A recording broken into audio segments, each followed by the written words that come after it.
Thank you for watching. I'm here today to give you a little bit of information and an overview on my experiences in ordering, receiving, and assembling this nifty laundry hamper with wheels that I got on Amazon. Two things that are always important to me no matter what I order online is the quality of the materials and the quality of the construction.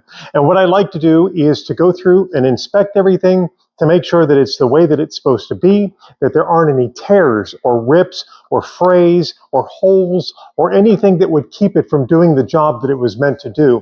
And after putting this together, I have to tell you, I'm really impressed with it, and I really think it's going to be a great value to my home. So let's talk about some of the features. First off, it's got a nice bamboo top to it.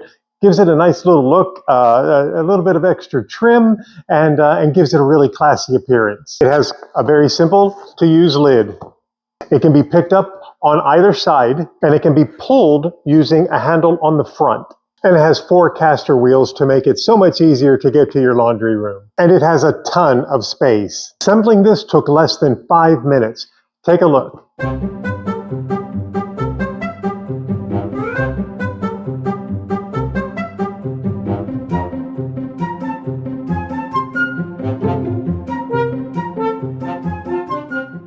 So you can see it was super easy to put together. I'm really impressed with this laundry hamper. I can't say that I'm looking forward to doing laundry, but this is going to make it a little bit easier for me. And if you're looking for a nice laundry hamper with wheels for your home, I highly recommend that you give this a look. It works for me. It's a keeper. Maybe it'll work for you as well.